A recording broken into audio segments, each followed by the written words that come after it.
कल हमने किया था रेट ऑफ रिएक्शन, आज हम करेंगे type of reaction, types of rate of reaction. Rate of reaction दो तरह का होता है। फर्स्ट है बेटा average rate of reaction, second है हमारे पास instantaneous rate of reaction. Average rate of reaction, दूसरा है इंस्टेंटेनियस रेट ऑफ रिएक्शन। हमें पता है एवरेज हम कैसे निकालते हैं, चेंज निकाल लेते हैं, total change of concentration divided by total change of time. First है एवरेज रेट ऑफ रिएक्शन, इसको क्या लिख सकती हूँ मैं, R average. It is the total change in concentration of any one of the reactant or any one of the product with respect to total change in time। हमने क्या पढ़ी थी रेट ऑफ रिएक्शन कि change in concentration of any one of reactant और any one of a product with respect to time. अब average अगर हमें निकालनी है तो क्या हो जाएगा, टोटल चेंज इन कंसंट्रेशन और total change in time. Clear. उसके बाद है आर एवरेज, क्या हो गई, delta C change in concentration upon में डेल्टा टी। अगर रिएक्टेंट की है तो क्या हो गई, change in concentration of reactant और चेंज इन टाइम। और क्या हो सकती है, change in concentration of product upon में चेंज इन टाइम। रिएक्टेंट है तो नेगेटिव साइन, या फिर मैं क्या लिख सकती हूँ, चेंज का मतलब क्या है, C2 minus C1 final concentration minus में इनिशियल कंसंट्रेशन अपोन में फाइनल टाइम माइनस में इनिशियल टाइम। रिएक्टेंट का है तो नेगेटिव आ जाएगा, प्रोडक्ट का है तो पॉजिटिव आ जाएगा। देखो कैसे आएगा, ये हो गया हमारा, इधर होता है कंसंट्रेशन, इधर होता है टाइम। फॉर रिएक्टेंट, रिएक्टेंट के लिए हमने कल क्या पढ़ा था, कंसंट्रेशन डिक्रीज होती है, ये वाला ग्राफ आता है टाइम के साथ। मैंने इस पॉइंट पे देखी, ये कंसंट्रेशन थी मेरी C1, टाइम था मेरा T1। क्लियर। फिर मैंने इस कंसंट्रेशन को बढ़ा दिया, यहाँ हो गई है, ये हो गया हमारा C2, टाइम ऑटोमेटिक बढ़ गया ना घट गया, ये क्या बन गया T2। तो change in concentration with respect to time क्या आ गया, C2 minus C1, T2 minus T1। अब T2 क्या है हमारा, कम है, T1 ज्यादा, तो ऑटोमेटिक क्या हो जाएगा, नेगेटिव आ जाएगा। ऐसे ही प्रोडक्ट के लिए ये ग्राफ होता है हमारा, कंसंट्रेशन वर्सेस टाइम। मैंने इस पॉइंट पे देखा C1, टाइम क्या था इस पॉइंट पे T1, कंसंट्रेशन बढ़ा दी C2, टाइम भी क्या हो गया, बढ़ गया, क्योंकि डायरेक्टली प्रोपोर्शनल था। इसीलिए इसकी आर एवरेज क्या आ गई, C2 माइनस C1 अपोन में T2 माइनस T1। ऑटोमेटिक क्या आ जाएगी, पॉजिटिव, क्योंकि T2 ज्यादा है, इसमें C2 ज्यादा, ज्यादा में से कम घटाओगे तो पॉजिटिव आ जाएगा। उसके बाद नेक्स्ट है बेटा इंस्टेंटेनियस रेट।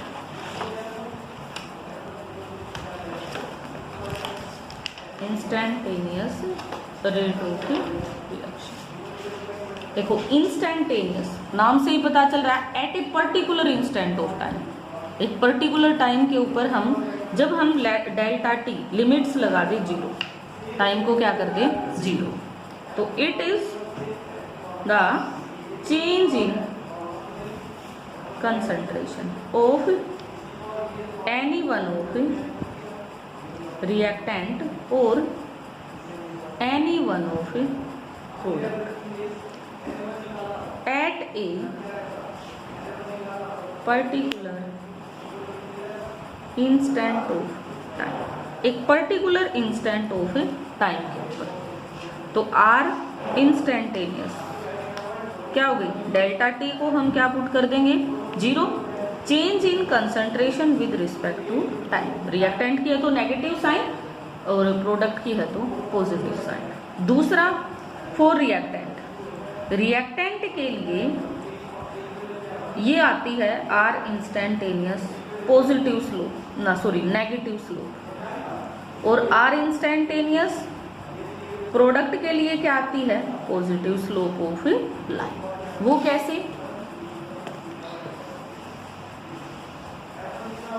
ये हमारा ग्राफ हो गया रिएक्टेंट के लिए, कंसंट्रेशन वर्सेस हमें क्या निकाली एक पर्टिकुलर इंस्टेंट पे, जैसे हमने ये तो क्या निकाली थी यहाँ से यहाँ तक की, ये कहाँ निकालेंगे एक पर्टिकुलर पॉइंट के ऊपर, मान इसी के ऊपर हमें निकालना, कोई चेंजमेंट नहीं है, डेल्टा टी क्या है 0। सबसे पहला इसका टेंजेंट खींच दो, क्या खींचते हैं हमने टेंजेंट। क्या होता है टेंजेंट, जो इस कर्व को टच करके निकले, ये यहाँ भी कहीं ना कहीं मिलेगा और यहाँ भी मिलेगा कंसंट्रेशन पे भी। तो जहां ये टच करा ये ओरिजिन हो गया O, ये हो गया हमारा A पॉइंट, ये क्या हो गया B पॉइंट।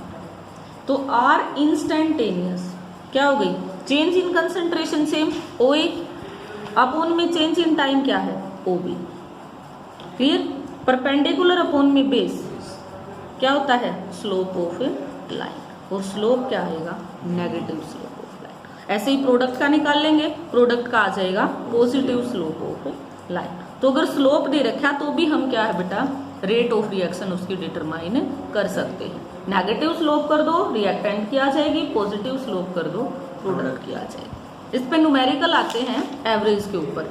क्या करोगे, मान लो 0 पे दे दी कंसंट्रेशन, 100 पे दे दी, 200 पे देगी, तो 0 से 100 निकालोगे तो 100 माइनस 0, कंसंट्रेशन जो 100 पे दे रखी है वो माइनस में 0 पे कंसंट्रेशन। इस तरह से हम उसको फाइंड आउट कर लेंगे।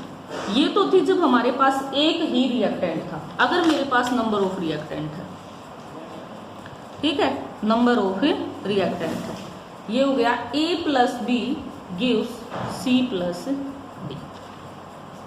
पहले तो हम एक के लिए निकाल रहे थे, अब मेरे पास क्या हो गए 2 रिएक्टेंट हो गए, 2 प्रोडक्ट, ज्यादा भी हो सकते हैं। मैंने इसको बैलेंस किया तो इसके A नंबर ऑफ मोल्स, इसके क्या हो गए B नंबर ऑफ मोल्स, इसके C नंबर ऑफ मोल्स, इसके क्या हो गए D नंबर ऑफ मोल्स। अब रेट क्या पढ़ा था हमने, change in concentration of any one of reactant और any one of a product. तो या तो हो गई dA/dt, या फिर क्या हो गई dB/dt, या फिर क्या हो सकती है बेटा dC/dt, या फिर dD/dt।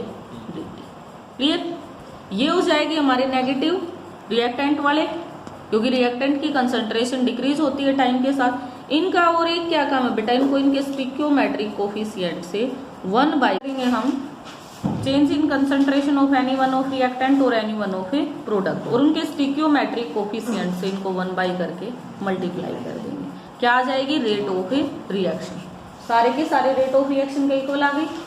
दूसरी बात, जो ये होता है dA/dt, change in concentration with respect to time, ये होता है rate of disappearance of A, rate of disappearance of A।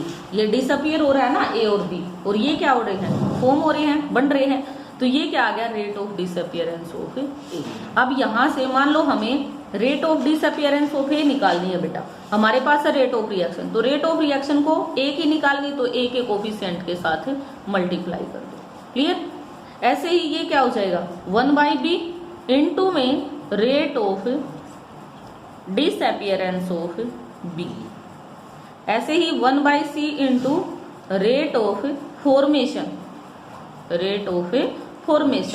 Of C, ऐसे ही आ गया 1/D into rate of formation of D, ये निकल जाएगी। तो कोई भी एक चीज दे रखी है निकाल सकते हो, अगर चेंज नहीं दे रखा है तो ये सब चीजें देगा, या फिर ये निकलवाएगा तो तुम्हें रेट ऑफ रिएक्शन दे देगा। इस पे आता है बेटा न्यूमेरिकल, क्या आता है न्यूमेरिकल। न्यूमेरिकल में क्या देगा ये तुम्हें, जैसे ये है हमारा NCERT का, ये कहता है 2N2O5